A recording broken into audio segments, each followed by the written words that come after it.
Hello and good evening, everyone, and welcome to the preview celebration of Eberhard by Lyle Mays. My name is Joseph Vella. I'll be your host tonight. I knew Lyle from around 1992, and I was the web guy for Pat Metheny Group from 1994, from the very beginning, and that's also where I met the great Steve Rodby.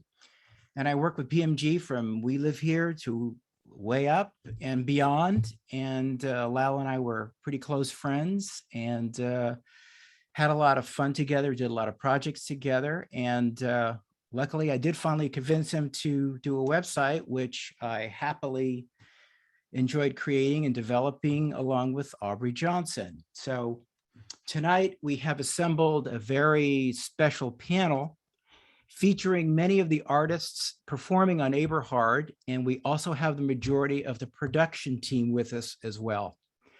All of our guests worked alongside Lyle in the process of creating this recorded work, and were deeply impacted both on a personal level as well as on an artistic level. In this evening's celebration, we will explore and discuss both Eberhard the track and the profound artistry of our dear friend, Lyle Mays. And lastly, we want to thank everybody for submitting so many great questions for the Q&A later on. We also appreciate all your kind words surrounding our efforts to celebrate the legacy of Lyle and his music.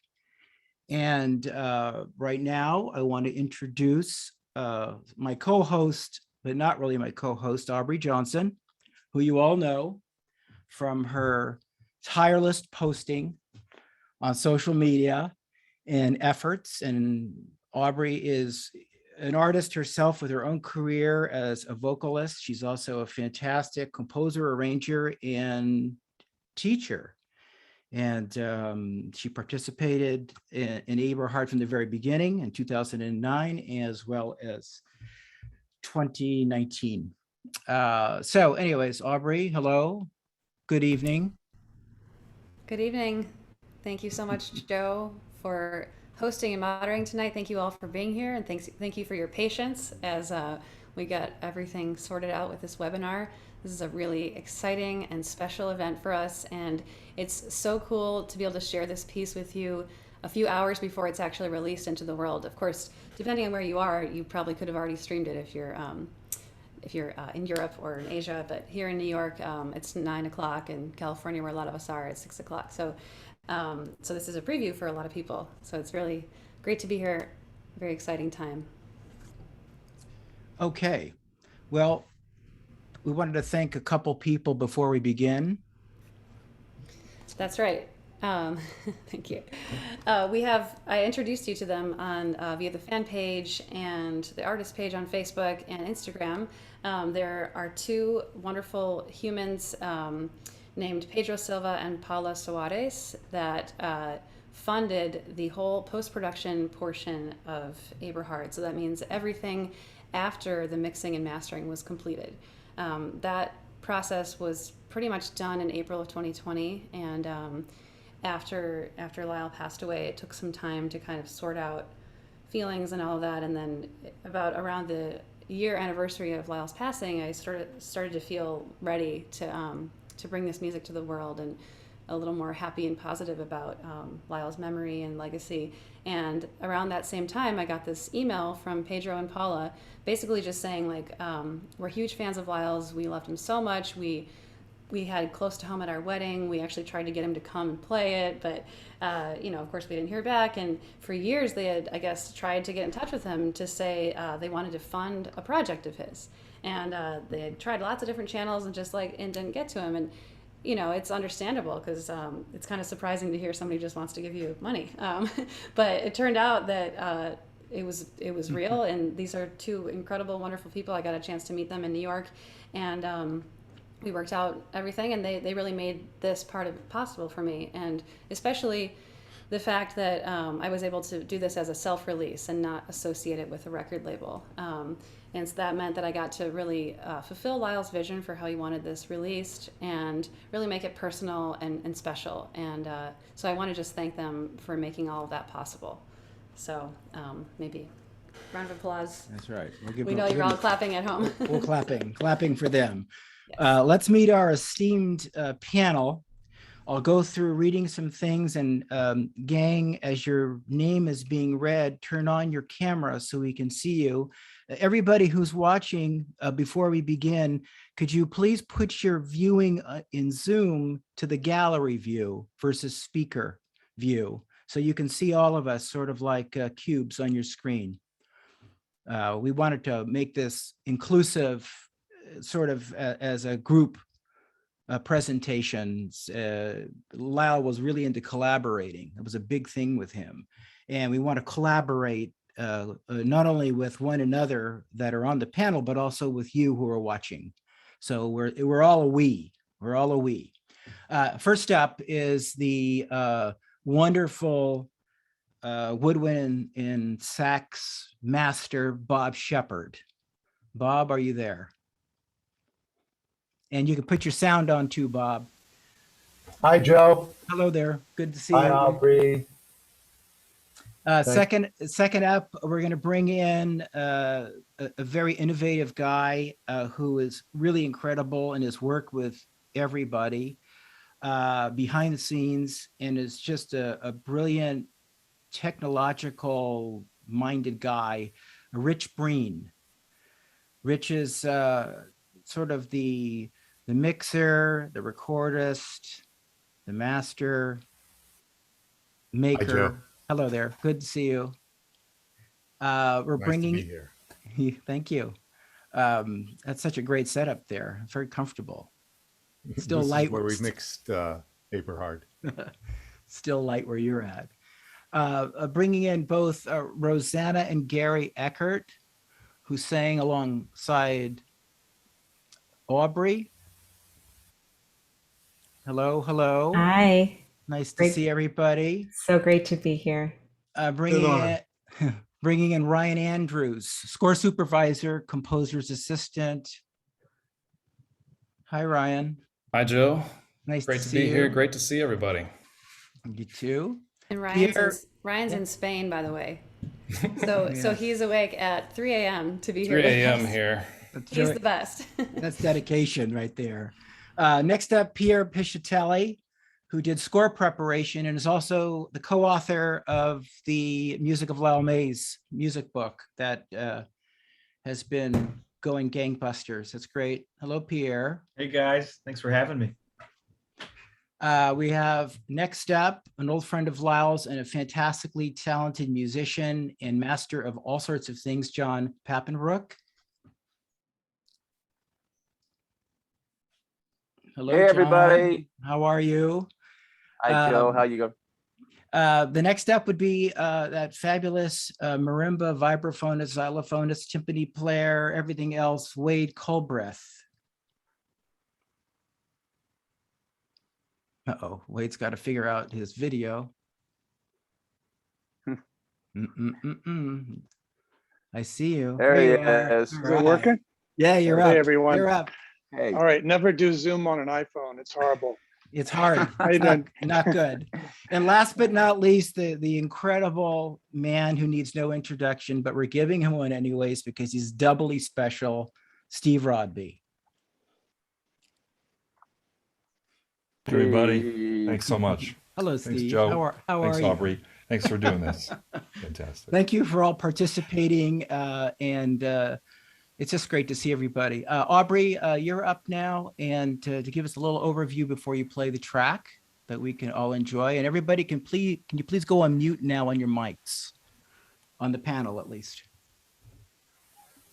Great. So if you've been following along on social media, which actually I have to say, everyone that's here was invited via either Lyle's email list, his Facebook page, or his Instagram page. That is all. I didn't advertise this to anybody else. So it's likely that you've been seeing my frequent posts on social media regarding this project. So you probably are already experts. But just in case you haven't seen everything and or want to know more, I wanted to tell you a little bit about the project and how it came to be. So as we know, as a lot of you know already, Lyle wrote this piece for the Zeltzman Marimba Festival in 2009. So that's actually the reason that the piece is centered around marimba and vibraphone really just initially, you know, it was like, oh, I'm invited to perform at this festival, and so I'm going to write for who's going to be there. You know, that was kind of Lyle's way, using his resources. And so the piece was premiered in '09 at that festival, and Steve Rodby and I were both on that premiere, and then, you know, it was incredible, well received, standing ovation for 3 minutes in the middle of a concert. Have you ever seen that? It happened, and then, you know, a couple of years later, Lyle more or less left the music business for various reasons, but you know, he spent many years on the road, so it kind of made sense that he would want some time to himself to pursue other interests, and then in 2019 when he found out that he was ill, he sort of, there was an urgency that arose in him to get this piece recorded. He looked back and said, you know what, whatever happens, I want to make sure that this piece gets out into the world. So he, for the next following 6 to 8 months, put every ounce of energy he had into making this happen. And all the people here were a part of that in some way. So what we're doing here today is fulfilling Lyle's final wish, essentially. It's very, very heavy and very emotional. It's joyful, it's poignant, all of the above. So it's a beautiful thing to be here with these people that were part of it, and to be here with all of you, his fans, who I know love him so, so much. And I just know that he would love that this was happening, and what a unique event it is. So thank all the panelists for being here, and thank you all fans for being here. I'm so excited for you to hear the piece for the first time.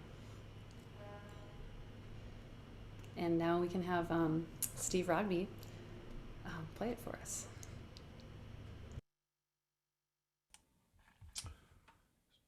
Somebody stop me if there's any problem here. Okay, here you go.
Well, what a beautiful piece of music. Steve, how about sharing a little bit of your thoughts? It's wild because I've heard this music so much after it, near the end when I joined in, and then through the post-production process and being somewhat involved in all the stages after that to get it out, get it finished. And I haven't listened to it in a while. So I'm just hearing it, this evening for the first time in months, maybe. I tend to be that way with music, that I work on a lot. At some point I can put it away. And I'm kind of speechless in a way. I know I'm on record as saying it's so Lyle, and that, that's almost it's such a cliched thing to say about someone's music, but I just can't get away from that. It's just everything that we all loved about his music making, everything, all the qualities that we can see in tune after tune and record after record and performance after performance, live, on record. It's all there. It's really all there. And that's really saying something. I mean, long list of things, but yeah, it's very powerful for me. And I was almost, in getting ready for this, I have it here, I'm one of the people who has it. I could have listened to it any number of times, and I thought, well, this will be really interesting to hear it this way. So I'm very much moved and very grateful for all the people who did such beautiful work on this, many of whom you're looking at right now. Yeah. I mean, it's amazing. Rich, I have to go to you for this. The sonics of it, listening to it loud in my headsets, it's just enormous. Yet the dynamic range is incredible. In one piece of music, you very rarely will hear that. Maybe in classical music, it's more like that, where it could be very, very soft, like a pin can drop, and then all of a sudden it's like you can barely handle it. And it seems to have this beautiful build and release and builds and release. Could you talk a little bit about maybe working with Lyle and kind of working on that, because you were on that board the whole time, recording this, and then in the post side of it? Can you share with us maybe what it was like in getting the Eberhard sound just right, and what went into it? Sure. I'll do my best. I mean, the thing you noted, which is the dynamic shape, was probably the biggest challenge. I mean, this piece was full of challenges, but getting a hold of the dynamic shape of the whole thing, trying to keep that in mind as you go through, 13 and a half minutes worth of music. And as you're mixing and paying attention to all these little details in each little section, and yet somehow, trying to keep the big view of it, that for me anyway was the biggest challenge of the piece. Sonically, it sort of seemed obvious to me where it needed to go. There wasn't a lot of question there, but and Lyle, of course, once we got into it, he came in and we attended to lots of little details that he would where he wanted different balances, different things featured than I had initially thought would be featured, that kind of thing. But the overall shape was the big challenge, and even to the very end of it, that was always the question mark in my mind. That was always the thing, like the ambience, all of that stuff was easy, no problem. But just have I got the right dynamic shape? Does it start in the place it should? Does it get to where it needs to go at the final big climax? But is it still translatable to to whatever medium people are going to be listening on? So that was a big challenge for me. Aside from that, like I said, I think the rest of it seemed pretty clear. I mean, I've listened to Lyle's music since I was a kid, and worked on, a handful of things with Lyle, and so the aesthetic was not a problem. That was obvious. Can I go to Wade for a minute? Wade, you're playing a lot of instruments that are very, sonically identifiable, particularly in the beginning parts. And I remember watching some of the footage in the studio when I was studying to put this together and thinking of things to ask everyone. Can you talk a little bit about working on particularly the marimba parts I was watching, and I saw Lyle sort of kind of instructing with you, talking with you, going over the score. Can you just share with us a little bit of that process from your perspective? Yeah, first of all, I'm a little emotional after hearing that, because brings back all the memories of working with him on this project. And being able to work with him, first recording I bought with the Pat Metheny group was watercolors when I was in high school, and kind of wore that record out. And then in the late 80s, everything that Pat Metheny's group, released, I was addicted to listening to that. I was in school. I kind of had dreams of quitting school and going on the road with Pat Metheny's group because, I just fell in love with that music. And so this being involved with this project, sort of the fulfillment of a kind of a lifelong dream. Still can't believe that it actually happened. But when Rich Breen called me and said, Lyle has this project, it features a lot of mallet instruments, and then Lyle came over to the house and I played all the parts for him, and he was really, interested in getting the right colors out of the instrument. And he used the full range of the marimba, the lowest range of the 5-octave marimba. He used a beautiful voicing to bring out the lush, rich harmony and the beginning section, just the right voicing to really get a beautiful quality out of the marimba. So he really knew how to write for the instrument. And yet at the same time, I felt like it was something that he hadn't done a lot of. I think he might have used this in clavier marimba, or maybe he hadn't used the real instrument that much. It just seemed to me that being able to be around the real instrument was really special for him. And so that was exciting to do that and to show him, I have a lot of different mallet instruments. I brought some kind of different things to the studio to try, like stuff that was really unique, like kind of rare instruments. And he found uses for them in the piece, which was cool. So we used marimba vibes, Glock, and we used Deegan song bells, which is an instrument that's really uncommon. And I don't think he'd used that before, but he found a way to use that. So we had a lot of fun, actually, the day that we recorded all the mallet perk, and just kind of experimenting and finding all the colors he wanted for his piece. And so it was a great, great day.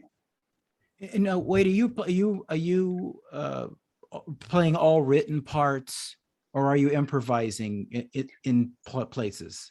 Everything that I played was written. So okay.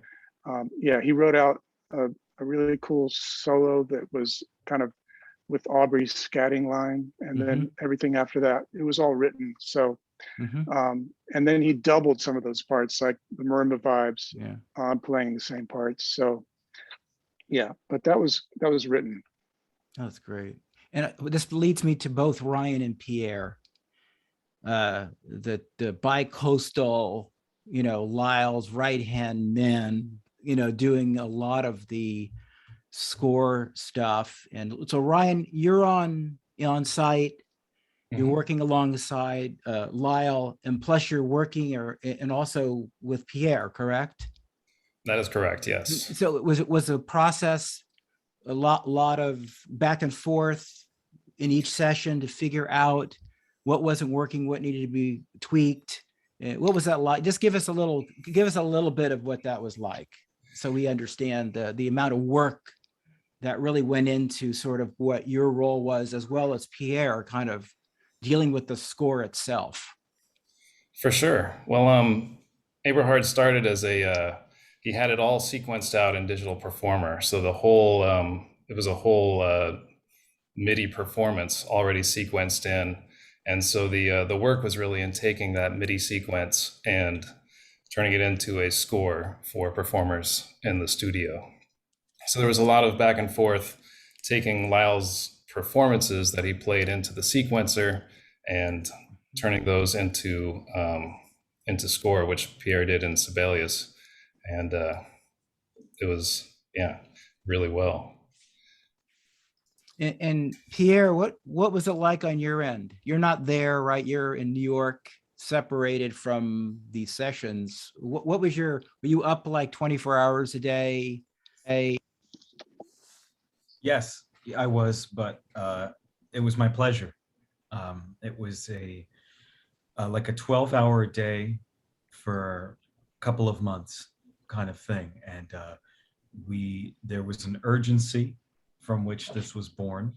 And it was like being inducted into the Beatles or something. You know, I just couldn't believe it was happening because I love Lyle so much, and I always did. And throughout the whole thing, I just couldn't really believe it was happening. But given that we were bi-coastal, Ryan was amazing, and Lyle was amazing, and just everything was done through email, and it worked out. And we got everything done. We got everything scored. It's still a very fresh memory. And also, I just have to say, I mean, I've heard the piece and the demo and the Sibelius score like 8,000 times, and I still am so heavily impacted by it every time I hear it. It's actually even heavier every time. And the whole Eberhard project came at a point where you and Lyle were working on the music book, right? And you had to push it aside and jump into this. So yeah, we were just about done with it, and we took a break and jumped into this like the next day, and started with the vocal parts and mallets. I remember them all, when we did them, and it was an incredible experience to see how he did things, and I cherish it, and I will, for the rest of my life, play this piece for my students and show them the scores and try to pass on this process to them. Because it was just incredible. That's great. It's what an amazing, everybody has an amazing story. I mean, it's such a fascinating, and Lyle was a fascinating, cool guy in so many ways. And it sort of speaks to all, it's funny, I don't think most people who are watching, hello out there, all of our friends and families and Lyle people, a lot of us did not know one another for many, many years, yet we were all close with Lyle. And at the sort of like when Lyle wasn't here, we sort of all came out of the caves and kind of joined hands and started to talk and sort of celebrate Lyle and talk about this beautiful work. So in the process of the time of Lyle not being here on the planet, we've all sort of become new friends from Lyle in a very peculiar manner. And it's been sort of a wonderful way to sort of grieve and cope, but also celebrate and to get re-energized with the friend that is still with us in spirit in so many ways. I want to go to Jon because Jon knew Lyle closely for many, many decades, but I know, Jon, you were like accomplished, music contractor, musician, Lyle's stuff like crazy. You guys had a great personal life as friends. Can you share with us sort of your take on this whole process, observing it almost? And also, I know that you do a lot of different things. And what was your day-to-day kind of like? I've known Lyle since I think 77, when he was on Woody Herman's band. Mm. They left North Texas, and I knew very familiar with North Texas 75, what Lyle did. And so I was going to go to North Texas because of Lyle after meeting him. And so through the years, Bob Sheppard reconnected us when Lyle moved to Los Angeles. And then, through all his adventures, I was, deep friends, and I got to know Steve through Lyle. And, and then we did a lot of things. Lyle's life was basically, everything was architectural. That's what he designed stuff. The music was designed. His other interests were designed, and he thought about stuff and planned it and then implemented it. And I was there along for the ride, and it was very crazy. I mean, he was a unique individual, and on everything he did. He had a lot of different interests. And then, a lot of us are friends. I mean, Rich Breen and Shep and are, related now, Aubrey and Rosana and Gary and Ryan and Pierre and Wade, on this project, are tied for Lyle, because of Lyle and producing this. But he had many facets, this man named Lyle Mays. And he got into it. Let me tell you, he jumped in type A personality on everything and anything he did. And this project, completely amazing how it was produced. Yeah. And I want to go over and ask our vocal crew, sort of how, I mean, Aubrey, you did this originally, and did you teach the vocal parts to Gary and Rosana? Sort of, and how, what was that like? First of all, did you change anything from your original arrangement the first time around? And how did you use Gary and Rosana in the sort of vocal parts? And were you and Lyle talking about it any differently than you did in 2009? Did the vocal part evolve, I'll say? Sure. So in 2009, the piece only featured two singers. It was me and a tenor vocalist that actually also played marimba and vibes. He was one of Nancy Zeltzman's, that's the director of that festival, one of her students, and he was amazing, Brian Calhoun. So, and I apologize for the background noise in New York City, so it goes. So at the time, Lyle put me in charge of the vocal direction because Brian was mainly a marimba and vibes player. So it was up to me to sort of show him the ropes and this is how wordless singing works in this kind of music. And I wrote out all the syllables and basically held rehearsals with him and all of that. So that's how it began. And then when it came time to work on it again, first Lyle wrote a second female vocal part. So I'm singing soprano, Rosana's on alto, and Gary's on tenor. Rosana also doubled some tenor parts too, because she has a gigantic range and can do everything.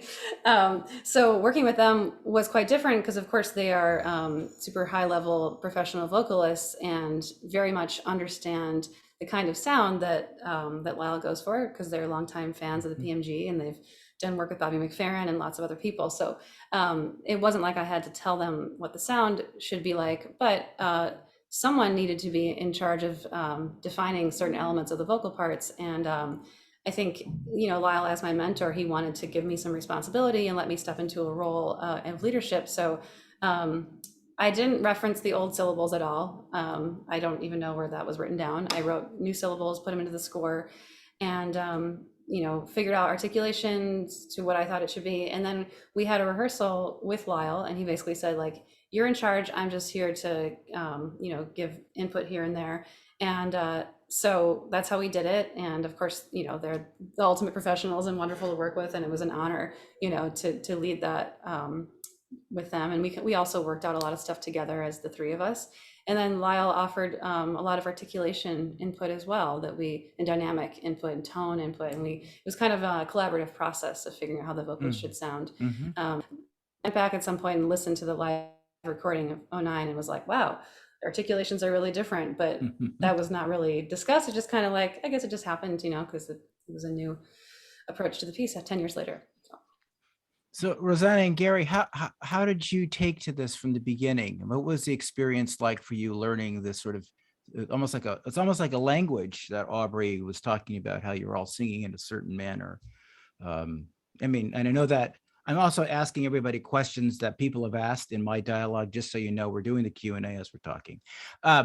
I do have a neat question that someone sent in for the two of you that said, I know that you were a longtime PMG fans and that wordless vocals play such an integral role in that music. What was it like for you to stepping into that role on Eberhard? So maybe it's a twofold question, that question and also learning it. What was your impressions in that kind of thing? Right. Well, I think this felt like a very natural thing to do, just because I have been such a longtime fan, and this aesthetic is familiar to me. And so when I heard what the music was and I saw the music, it felt very natural to imagine what he wanted, and he was very clear with all of that. And the whole thing, it is like a dream. I mean, I don't think I really even still believe that this happened. It was an absolute dream. I couldn't believe when I got the call from Aubrey. And so to listen to it each time, I just can't even fathom that is us on that recording. But I remember every minute of the sessions like it was yesterday, and those memories are just burned in my brain. It was such a spectacular experience. Gary, did you want to add anything? Yeah, well, from a technical standpoint, first I'd like to jump on that bandwagon and say I couldn't believe I was getting to sing on this. It just blew my mind. When it came to the articulations and the syllables, they came so naturally. It was effortless. Those choices were excellent, and the singing was joyful, effortless, and inspiring.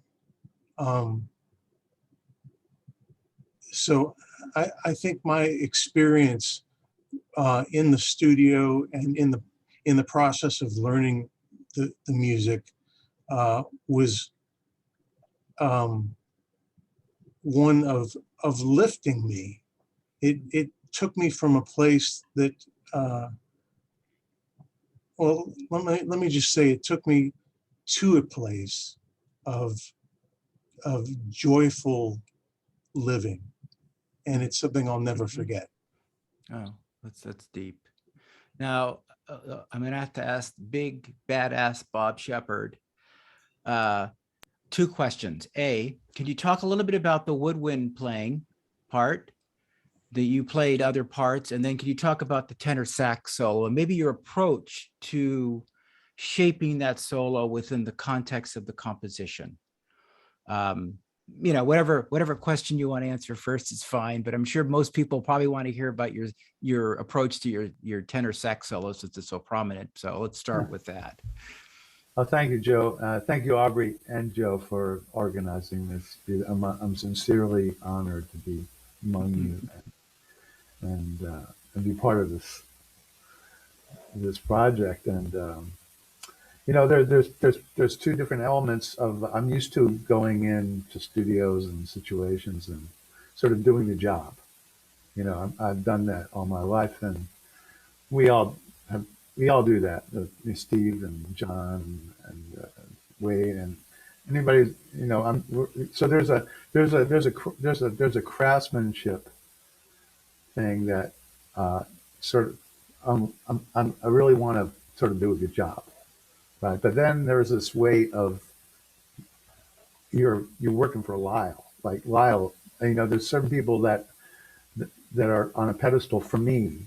You know, and Lyle was always on a pedestal, and I had the great fortune of actually, you know, working with him. He hired me to interpret his music, and I, you know, for this, I'll never, you know, I don't know exactly how these things happen, but I think he trusted that he liked the way I played, and so there's a sort of something, part of that puts a weight on, for me. There's always a weight, a heavier weight when you're around great people, and with Lyle it was a real heavy weight. So that's my superimposition of like, oh, it's Lyle, you got to do a good job, you know. So I try to do that with everybody, but there's certain people that really put that weight on me. And so, you know, for the win-win part of it, that was, you know, that I could do without too much problem as far as putting nerves or it sort of makes sense. And Lyle's directing, and I'm used to that, and so that was a separate session, and that was went pretty quickly, and you know, you do a lot of different things, and it was really amazing how Lyle, finally hearing it back, and the sort of this textural, atmospheric bird things, you know. And I was trying things on the flutes, and he there was an intent to that, and I didn't know at the point when I was playing all this stuff. He was just grabbing it, you know. He was just grabbing spices out of the cabinet, and, you know, and trying things. But Lyle, there's always a bigger idea of what he's doing, and you just hope that you're giving him the right stuff, you know. So, and he's always very supportive. But for me, that's the way it is, especially with Lyle. But the other session where I'm hired to come in at this point in the tune, and the circumstances of it, and Steve was there, and I was in this huge studio at over at A&M, like big room, and man, I'm up on myself with one mic in the middle of the room, and there's Lyle in the booth, and Steve's there, and people around, and now it's my job to play this long ass solo. Right? It was supposed to be a trumpet and tenor solo, but it turned out to be a very long solo, and almost, it's something that had to be right.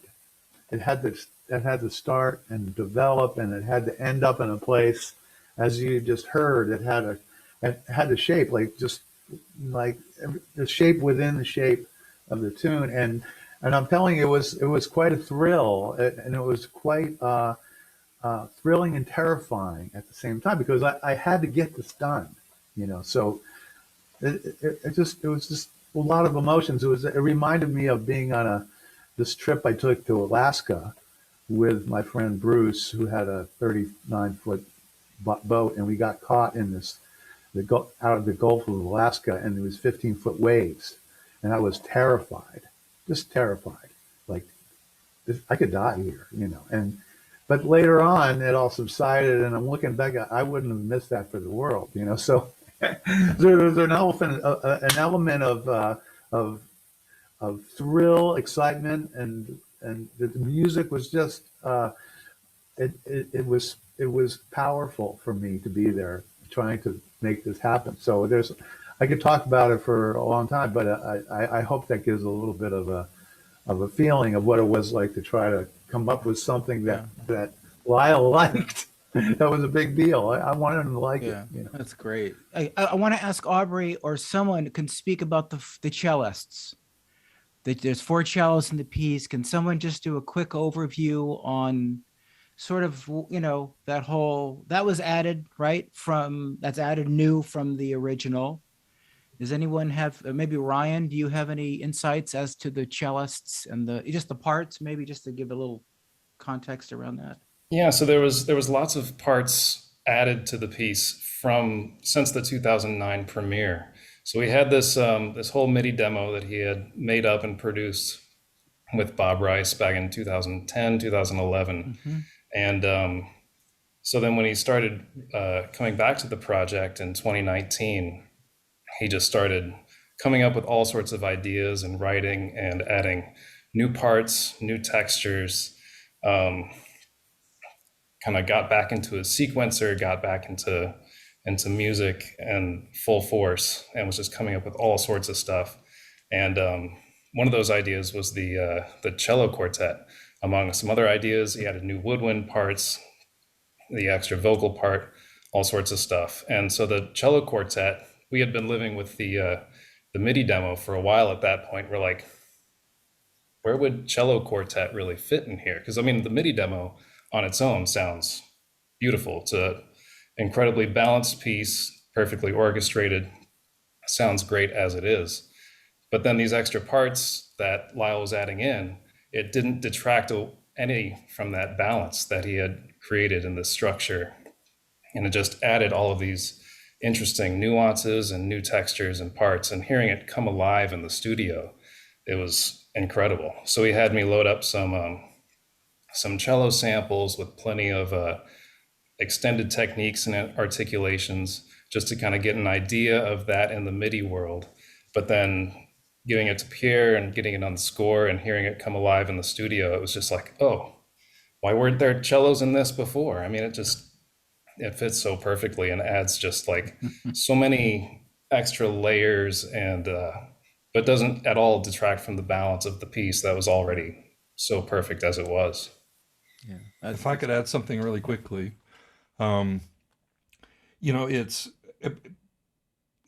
absolutely classic between me and Lyle, where he would, you know, we'd be in the studio and, you know, or we working in pre-production, or we'd be in the studio or something, and I'm thinking like, we've got to get it done. There's so much information here, it's fine.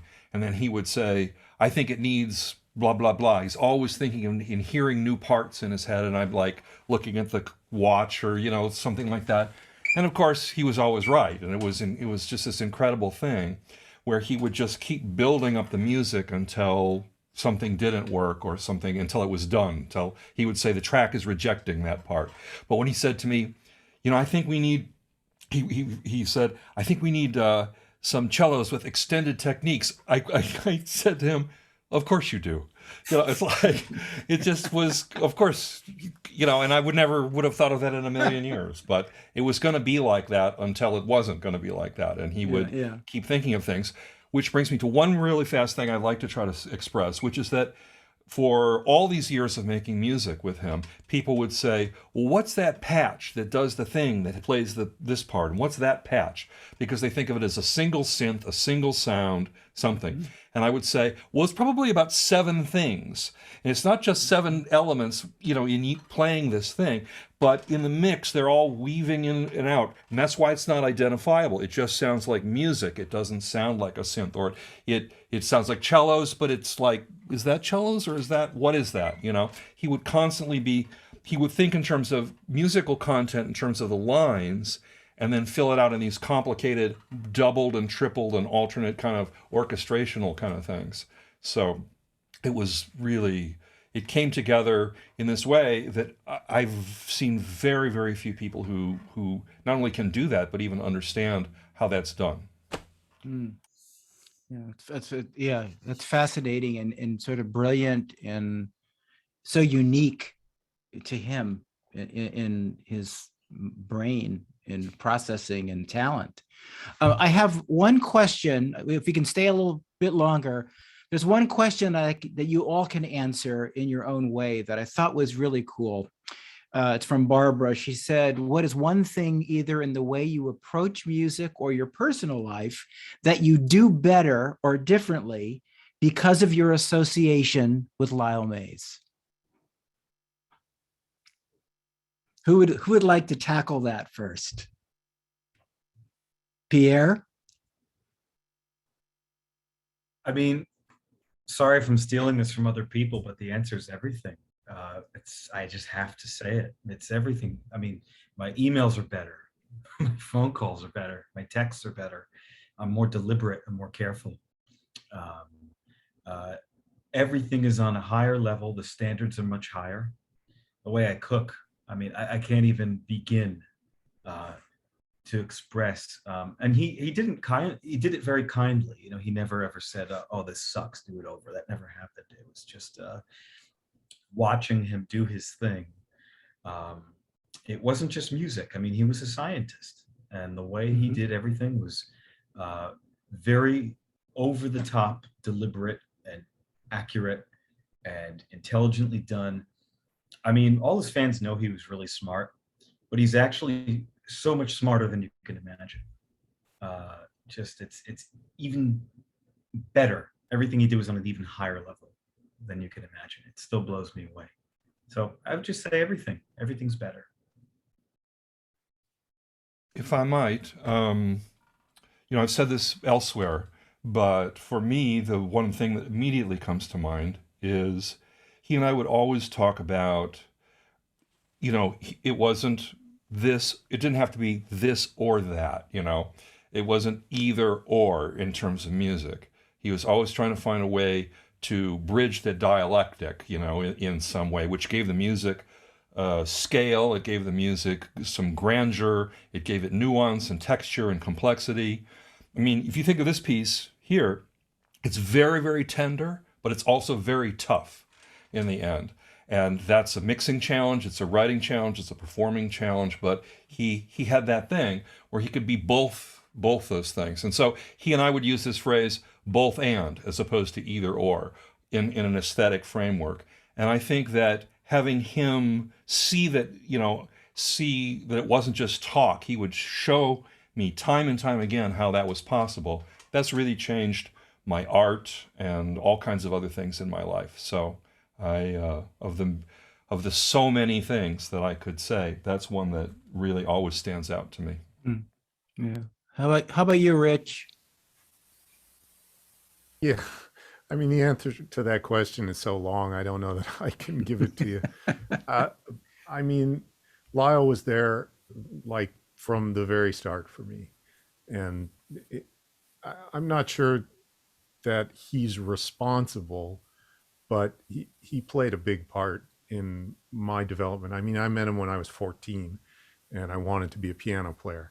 And he was one of the first who sort of was willing to spend time with me in a, very kind way, and, made me feel like that was something I could do if I wanted to. I not all that long after that, I think I was about 16, when I decided that probably I would not be a professional piano player, but I would be an engineer. But yeah, I mean, he was there from the very beginning, and it's really a formative part of it for me. Both in just the listening and my sort of musical tastes, but also just kind of the, his presence kind of pushed me on.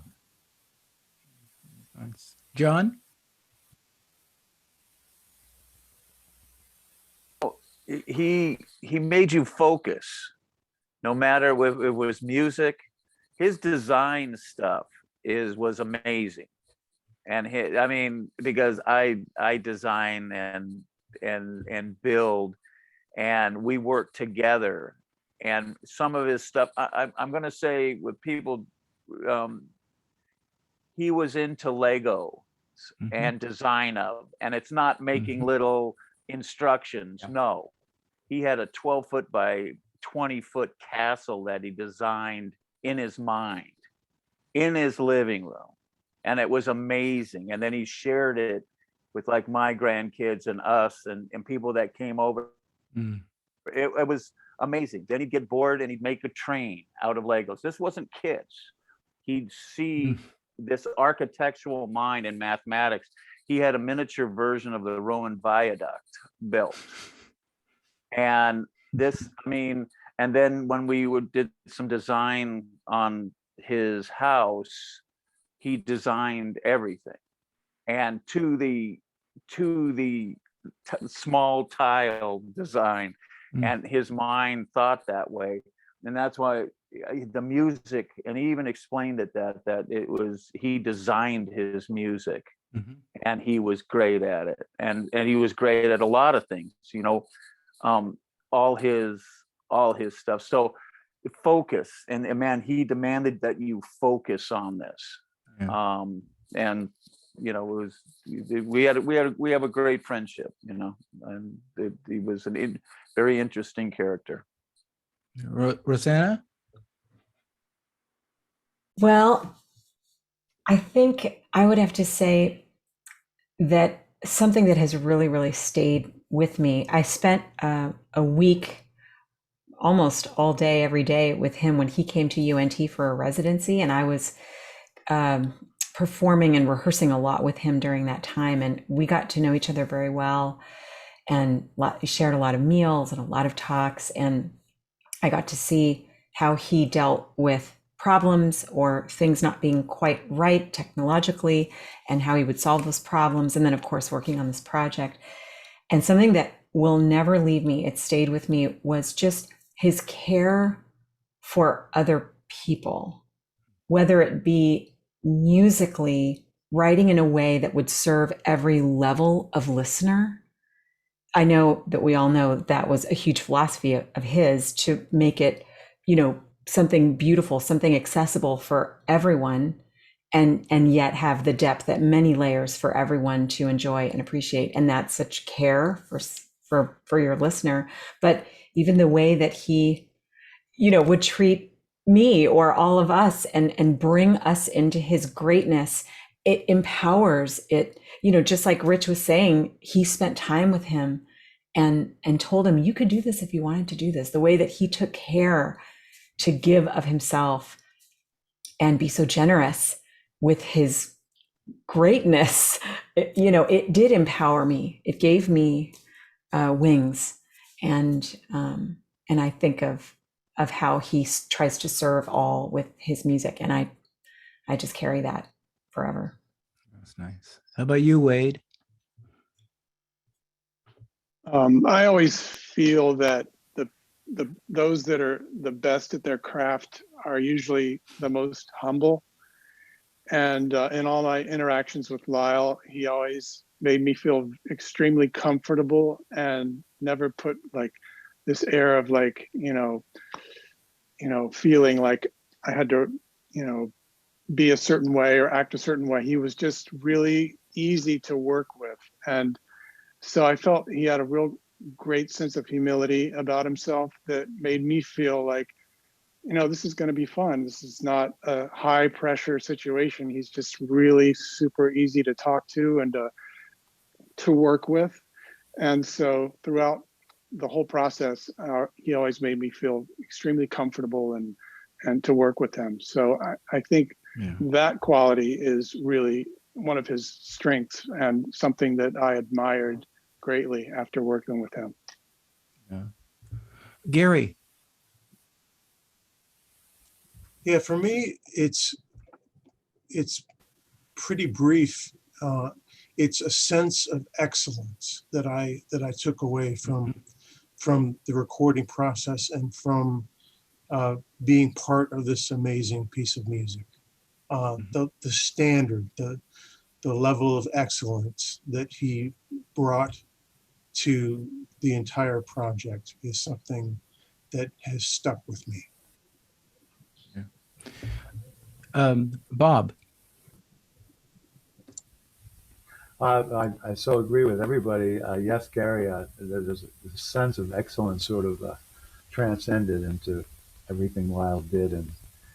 But you know, his aesthetic, as Steve said, like his aesthetic really was translated in his playing. You know, he had a direct connection to what was in his ear, what was in his head, or what he wanted, and it just sort of amazingly just he put his hands down and all the sense of aesthetic and shape and contrast and it all. I played with him a lot, not as much as Steve did, but I was lucky to be on the road in a quartet for a few weeks with Lyle on a European tour, and and what struck me, and I learned so much from him on that tour, is this ability to just be, okay, now it's time, and we're going to create this thing, and it had to have everything in it that, and I learned so much from. It wasn't about trying to do it. It was just sort of like, this is what the tune needs. This is what the texture needs. This is what the melody needs. That was all. It wasn't so much talked about, but it was all said in the way he approached when he played. And when you heard Lyle play, it was like, that was pretty breathtaking. And every time he did it, was totally different. And a true creative monster genius. Not thinking about what he's doing, but he's really creating in the moment. And for me, that was, I learned a lot from that, because my personal problem is to try to put things before music. What's in my mind is sort of like trying to get away from the inner dialogue of what you put in front of you. And Lyle didn't have any of that. He had no doubt about sitting down and just making this thing happen. And I so admire that about Lyle. I really think of those nights on the road. You're doing the same music every night, and it would be totally different. And you would just go, oh wow, I'm allowed to do that. I want to do that. It's so inspiring. He was one of the most inspiring people I've ever met and ever known. Ryan. Yeah, so there, like what Pierre said, there's so much that's stuck with me that comes from Lyle. I think from the first time that I met him, he came to my undergrad at Western Michigan, where I went with Aubrey, and from the first master class that I saw of his, he just kind of totally changed my whole perspective on music, composition, all sorts of things. He said a few things that just really, really clicked with me all of a sudden. I mean, kind of taking music out of that, just concentrating on, like melody, harmony, rhythm. He's like, oh, there's so much more. There's so many more facets. There's dynamics, there's form, there's drama, there's all sorts of things to consider that you can, as a composer, be aware of, manipulate, change, and to create your piece. If you're just worrying about harmony, rhythm, melody, there's so much more there. You're working in 3 dimensions when you could work in like 7 or 11. So taking ideas like that, and how, as Jon said, how he just designed everything. There was always an intentionality to everything that he did. Everything was by design, including some of the most emotionally heavy work that he did. I mean, you listen to a piece of his music and you're just so emotionally moved by this. Like, oh man, this had to come just from some flash of inspiration or straight from the heart. And I mean, there was a lot of that too, but it was so meticulously designed and built to have that kind of emotional effect. Just so much. The level of detail into all facets of what he was putting together and presenting, the just the high standard of excellence in everything. So many lessons that I learned just in that first class that I'm still dissecting. And not only applying that to music, but into life and other aspects as well. I mean, applying like both and instead of even or either or. I mean, that can apply to so many things. And Lyle applied all of those concepts into architecture, into his love of science and computer programming. It all kind of applies across the board. And I'm still unraveling all of these little nuggets of wisdom that he imparted on me. And it's going to take a lifetime to really see what all comes from that. There's just so much. Yeah, I hear you. I have one last question, which I'll ask Aubrey, because it sort of takes things kind of full circle in a way. So Aubrey, does Eberhard Weber know about this track? And has he listened to it? If so, what was his reaction? Sure. So yes, Eberhard knows about the track. He has heard it. He actually got in touch with the publicist for this project. I give her shout out, actually, Antje Hübner. She's awesome. And I guess he saw the press release, and actually we had tried to get in touch with him to tell him about it earlier, but he saw the press release and got in touch with her and said he wanted to talk to me. And it's a crazy experience. It's kind of like a mythical person at that point in my life. But it turns out he's 82 years old, living with his niece and her husband in the south of France. And he actually sadly suffered a stroke in 2013, which made him unable to play the bass. But he's incredibly mentally sharp still, and lively and lovely. So we actually set up a Zoom call and we got to meet each other. And he was just so delightful and so sweet, and just so honored that Lyle did this. Like, just he, like, beside himself, like couldn't believe that it was real. And he called himself a huge fan of Lyle Mays and said how much he had loved working with him, and talked about their collaboration on Eberhard's album later that evening, and just had just wonderful things to say. And we spoke a little bit about his music and his use of female voices on his album Fluid Rustle, which, if you go back and listen to Fluid Rustle, you'll definitely hear a lot of similarities between that piece and Eberhard. And yeah, basically all he had to say was like, I'm so incredibly grateful and so excited, and I just love the piece. But he didn't go into a lot of detail. He seemed like he just wanted to say how much it meant to him. So that's the message from Eberhard. Well, that's totally cool. And Lyle would have loved that. Yeah. That would have been it for him. Yeah, it was incredible.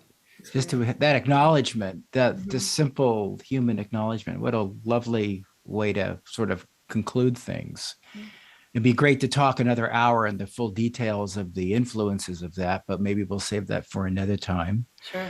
Thank you so much, everybody, for taking time to do this. I know you're all busy and you're finally kind of working and getting things going best we can.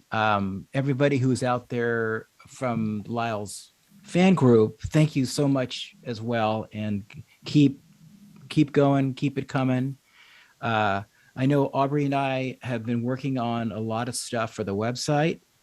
We have a whole mini Eberhard sort of content hub that we just put up. If you just go to the homepage, click on the Eberhard album cover, and you'll see a lot of cool content. And please share it, tell your friends.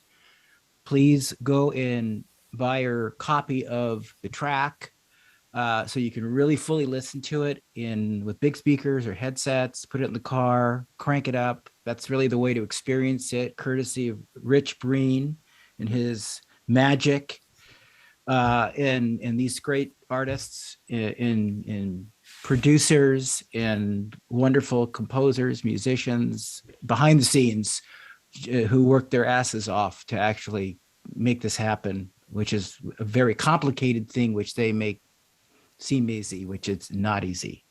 So anyway, with that, thank you all again. Hopefully we'll do another Lyle celebration down the road, and we'll just have a little bit more fun and keep things going. He's still with us, you know that. So I think we're all stuck with him. So That's right. we're all stuck with him. So And Eberhard is streaming at midnight local time, wherever you are. You can listen to it right away.